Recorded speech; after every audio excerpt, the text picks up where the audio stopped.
Right, here's this week's guest. I'm joined by WELWYN Garden City goalkeeper Charlie Crowley, and Charlie, you're over in Greece, aren't you? So thanks for taking the time out of your holiday to join us. Oh, no problem at all. No, thanks for having me. It's a pleasure. I keep track of what yourself and Pete do on a week-to-week basis. Love the show, and I think it's a great thing that you guys are doing on your side. So it's a pleasure to be here. No, thank you very much. Thank you. Now, I mean, I want to talk about yourself, your career, your whole career. So I want to start when you was a youngster, and how old was you when you first started playing? Gosh, probably as soon as I could walk and run and kick a ball. I think I was one of those kids. I think interestingly, it was more of a question for me of when I turned to goalkeeper, which was actually one training session on a Thursday. I used to play centre midfield and right mid, believe it or not, because I had absolutely no pace as a kid and still have no pace now. But believe it or not, I played on the right wing. It was about under 10s or under 11s, and one day I turned up to training and I thought the coach actually said to me, "Do you want to score a goal on Saturday?" And me being a kid was like, "Yeah, of course I want to score a goal." And I turned up on Saturday and he threw me a pair of goalie gloves, and I said, "What on earth are these?" This is a true 100% true story.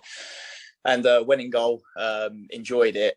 I think I got like man of the match, and never looked back. So I think 6 weeks later, I was trialing for Spurs at under 11s at the time. So I can say my career as a goalkeeper happened fast and quickly enough.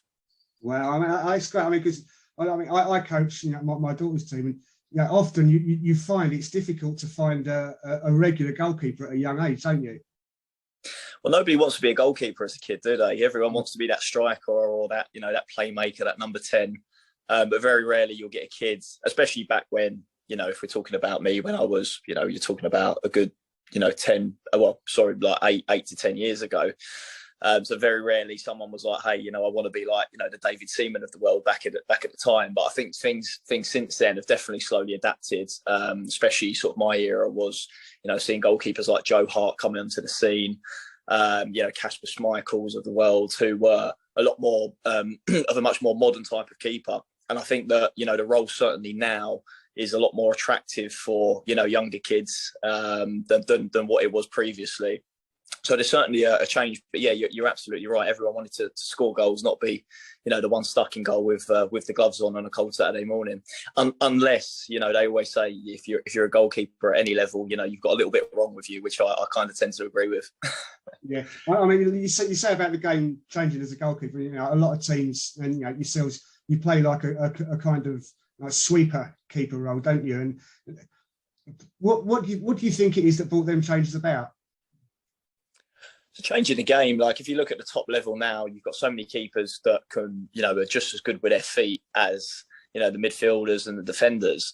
I think nowadays you've got, especially at the, at the top level, most certainly in the Championship and Premier League, I think, the question is the keepers just probably aren't fit enough to play out on pitch. I think the technical ability they've probably got, if you look at like the Edisons of the world, if you look at, the various other keepers, but I think there's been almost a change in the game and a change of understanding where as a goalkeeper now you're almost that last defender in most cases, which I'm sure you see a lot of the times at our games, especially for WELWYN Garden City, where we play such a high line. So if your goalkeeper isn't effectively covering that through ball, you've got a huge amount of space between the goalkeeper and defence. So it becomes quite an integral part of the game these days with teams playing high lines, pressing football. So it's quite a natural, evolvement since football, as you know, 15, 20 years ago, that didn't necessarily have those various tactics in play. So but I'm interested to see what will happen in the next sort of 10 to 15 years in terms of changes. So, you might see,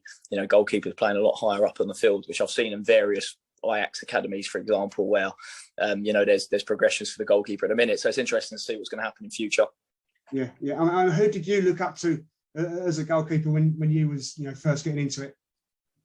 I was always Joe Hart. So Joe Hart, when he was at Man City, he for me was almost my role model, and also Spurs, Paul Robinson. Was my time growing up as well. But yeah, I think Kasper Schmeichel, and then by the time I was probably hit the time of 15, 16. I think Joe Hart sort of disappeared off the scene, but he was always my idol, my go-to growing up. Like, he was the person that made goalkeeping, attractive for me in terms of like the idolization, rather than, seeing someone who was quite unrelatable. Because Joe Hart obviously come through, I think he was playing a period in the old conference, which would effectively be non-league football at the minute. And, like many keepers have done, like Nick Pope, Jordan Pickford, have all sort of played for their conference teams and then worked up from there. So he was quite a relatable character for me, especially growing up. So he was definitely the one that I was looking to. And then I hit my sort of, adult life, and then,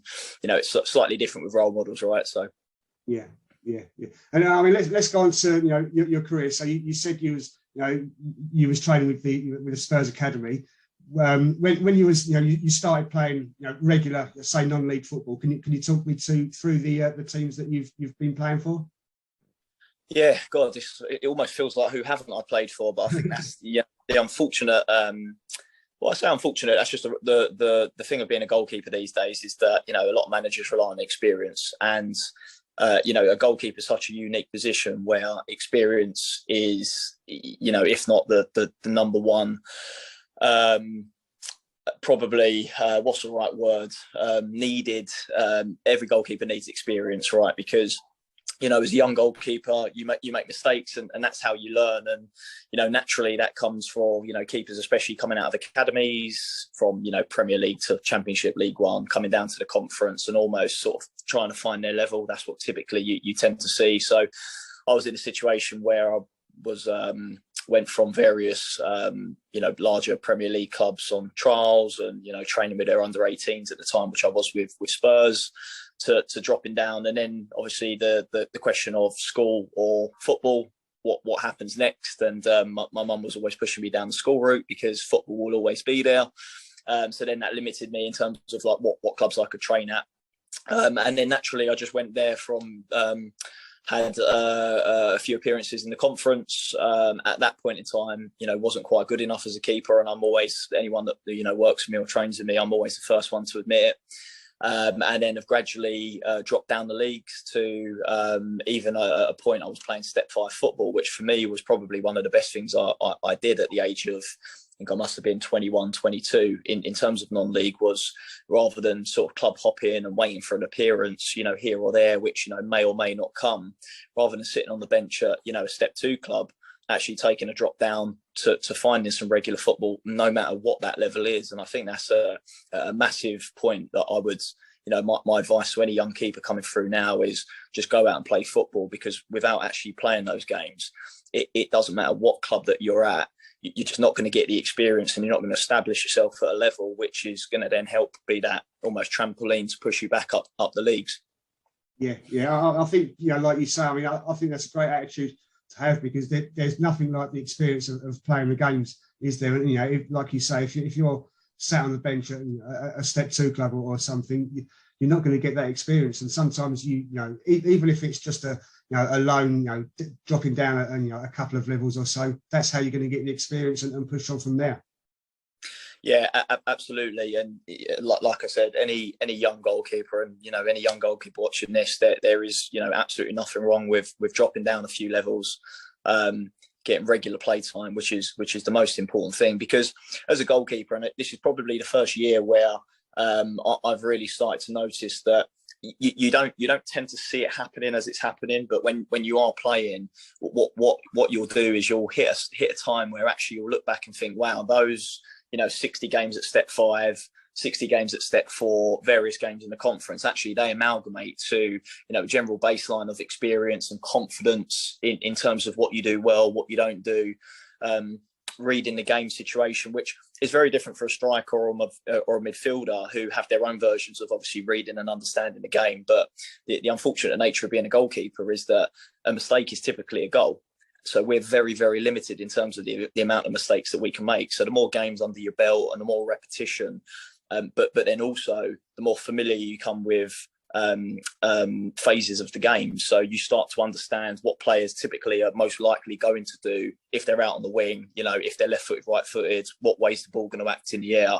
So you start taking these things into account, and that really helps with, confidence in terms of assessing the situation. like you said about, sweeping, which is a big part of the game as well. And yes, everyone makes mistakes. You still see keepers in the Premier League making them, but the more games under your belt, the better situation that you will be in as a goalkeeper when you hit your element and you hit your prime at the age of typically 28 to 30 as a goalkeeper, right? So you're best equipped to deal with what's put in front of you, whatever level that is. Yeah.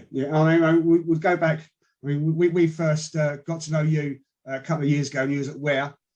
You went from there. You went to Waltham Abbey, and now you're in your second season at WELWYN Garden City, and you've settled right into that club, haven't you? I think they sort of welcomed you with open arms pretty much straight away.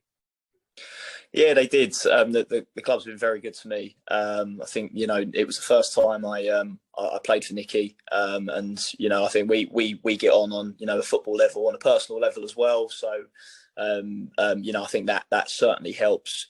The players in the team have been nothing but welcoming for me coming in as well. So it was a really nice, easy transition, which for a goalkeeper is a massive thing, and is actually having the club and having those people at the club actually behind you and confidence in you. So that was a massive thing, and I think it's probably, for me personally, last season, even though it was cut short, I was playing my my best football I've ever played, and this season as well. So I think it helps being settled as a goalkeeper. But again, my time at Ware and Waltham Abbey was also great. Obviously it was limited, but again, it's about finding your feet at a level and getting established at a club, which I seem to hopefully have done at Welwyn this season. So. Yeah. I mean, since you've been there, you had that great FA Trophy run last season. Your FA Cup run this season. We'll talk about that in a little bit. And when myself and Pete have said, in the FA competitions, you've been fantastic. I think it was something like you've won 9 out of 11, and a couple of penalty shootouts where you've been a bit of a hero, and one in the FA Trophy last year, one in the FA Cup this year. And we've said as well, when you're taking penalties, you've got no reason that you wouldn't back you at all. You've got some fantastic penalty takers. I don't think touch wood. I think there was a stat that was thrown about training. I don't think we've missed a penalty in the last 15 to 20 penalties that we've taken in competitive competitions. I think the last penalty that we missed was actually the Bishop Stortford in the FA Cup, which was I think it was the first qualifying round last year before the whole lockdowns with COVID. So I think it was a pretty impressive stat, and something that you can't. It's a useful stat when you're taking it into penalty shootouts, and then so I'm in a really fortunate situation with the team that if I chances are if I save 1 or 2 penalties, then it's likely that they're going to score, and we'll do all right in the penalty shootout. So I'm in a privileged position really, where it's for me there's I can't exactly lose. So yeah, I mean like you say, there's no pressure. You make the save, you're the hero, aren't you? Yeah, that's it. And lucky enough, went the right way for 2 with the Hive game. The first penalty I managed to save to my right. And then I think their third penalty, the guys tried to dink the ball down the middle, which I had a little bit of an inkling, because I noticed him during the game. It was their playmaker. He was a fantastic player, really decent, but I just had some form of inkling that he was going to go down the middle. So lucky enough, if you see the video, I've sort of dived to my left, but I've managed to stop myself, dive with my knees, and then managed to get back up and just get a right hand to the penalty that he's tried to dink down the middle. So he tries those things. On other days he scores, and lucky on that day I saved the penalty, so which was good. And then obviously the same with the Horsham game last season, managed to save the one to the left. But again, the team all scored all of their penalties, which makes it a lot easier for me. Yeah, I did see that high one, by the way. And like you said, I was just remembering it, and you'd gone down to your left, and it was almost like you said, you had time to get up and save the penalty. I mean, that was fantastic. But I mean, let's talk about last Saturday, FA Cup. You had Bromsgrove Sporting. You went all the way up there, and you lost 1-0, and that goal is absolutely nothing you could have done about that, was it? It was absolute screamer, wasn't it? Yeah, you know, sometimes that's football. Unfortunately, you know, you've got to take your hat off to a strike where, yeah, I mean, from the minute he left his boot, it was flying top corner. I didn't actually see it until it came through everyone or over everyone at the edge of the box as well. So by the time I've even seen it, I've tried to get my feet across, but I mean, it's gone, you know, absolute top stanch in the goal. So. You know, you got to take your hats off. But more importantly, in that game, you know, obviously we were disappointed in the result. I think everyone played well, but more importantly, obviously, we were glad that Callum was ended up, you know, with not too serious injury. Obviously, the player at Bromsgrove, I think he ended up breaking his leg. So, you know, sometimes in football, you know, as much as everyone wants to win, etc., there's a lot bigger things. So, you know, thankfully that they both got the treatment they needed and they were okay. So. Yeah, absolutely. And yeah, I'd just like to point out that, you know, we do send them both our very best for that. You know, obviously this Saturday, unfortunately you're not there. Got the FA Trophy back in that against Ashford Town, Middlesex. So we'll be there for you know, live commentary for that. And then in the league as well, you know, you're a few games behind in the league, aren't you? And it's, you know, because of these competitions, having a good run in these competitions, it's put you a few games behind in the league, isn't it? Yeah, that's right. It's you know, it's great having a cup run, but unfortunately for clubs at our level, we don't necessarily have a 23-man squad to, you know, rotate in and out, and everyone's training every day to cope with these cup games. I think we played 5 in the league now, and the teams around us I think are all on 8 or 9, some even 10. So look, we've got a lot of catching up to do now that the FA Cup run is you know, finished for us this season. I think we've obviously got a much more of a focus on the bread and butter at this level, which is, you know, the league performance. We'll see how the FA Trophy goes. Hopefully, we can replicate the run in the trophy that we had last year. Obviously, getting all the way through to, I can't remember what round it was, but we ended up playing Aldershot in December. I won't say what round it was, just in case I get it wrong. But we ended up winning a few games, which was great. So having you know, a big cup run in the background whilst we focus on the league is great. But yeah, like you say, now I think there's, you know, everyone at the club is itching to get back to our Tuesday, Saturday league games to start climbing that table again, because you know, I think we're around sort of 16th at the minute with at least 3 games in hand around us. So, but you know, we'll see. I think we've got a much stronger squad than we had last year, in terms of the team that obviously, you know, Nick, Rick, and Steve have built is, you know, in a good place. So we're looking forward to actually starting to play well in the league, which we haven't done really. We've had a mixture of a start, but in terms of actual performances, I don't think there's anyone in the team that will, you know, sit down and say, hey, we've actually played well in, you know, one of the league games. I don't think that's the case at all. So we've got by at the minute, but hopefully we use these cup runs to kick on, because in the cup we have played well and we have had some really good performances, including Bromsgrove as well, where, you know, even though we lost 1-0, I think the team, we come off the pitch and said, hey, do you know what, sometimes you have to take it on the chin. But we're building, the team's getting fitter, the team's getting a lot more confident, we're scoring goals. We're, you know, touch wood, starting to concede a little bit less, which was a funny thing we had this season, which wasn't the case last season. We were very hard to score against. But, yeah, we've conceded more than I'd like at the minute. But Nick has, you know, and everyone involved is focusing on tightening up the back and scoring more goals, which, you know, fingers crossed should leave us in a good position in the league come December and then obviously in April. Yeah, I mean, but let's put a bit of a positive spin on it, because you've not exactly had a full squad to choose from, have you? And you have got, you know, pretty much most of your players coming back now. I know Carl Mensah, he's come back, and, you know, in the last couple of games, George has come back and come off the bench. So it seems like, you know, Nicky's finally got a full squad to choose from. Yeah, absolutely, and they're two big characters as well. You know, I think it's great for everyone involved in the squad to see, you know, Mensah back, and then George, who's been back for the last couple of weeks again now. So, you know, big characters. It's always nice to see some big players back fit, and yeah, like you say, we were you know, we were stretched in some positions, so that's obviously had an impact.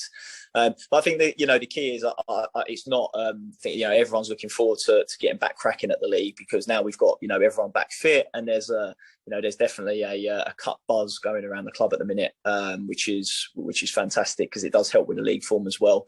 But yeah, having Mensah and George back, Mensah at the back, who was playing right back on Saturday, and George back in the midfield is, you know, going to do us nothing but favours. Yeah, and one final point, while, you know, we're talking about the league, Nicky's said to us before, you know, the aims for this season is reaching the playoffs. Is that something you all definitely believe you're capable of?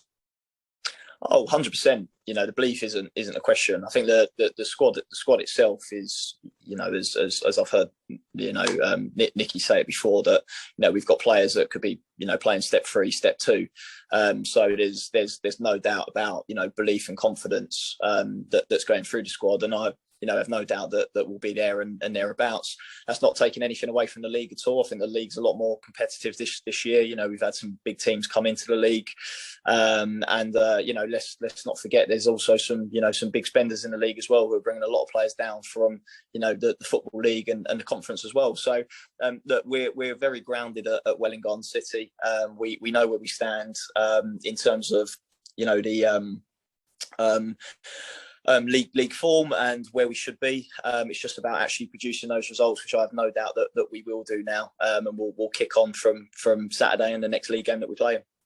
Lovely. Well, Charlie, I'll just say thank you very much for joining us. I'll let you get on with your holiday. Enjoy the rest of your break, mate. And one thing I will say, belated happy birthday. It was your birthday last Saturday as well.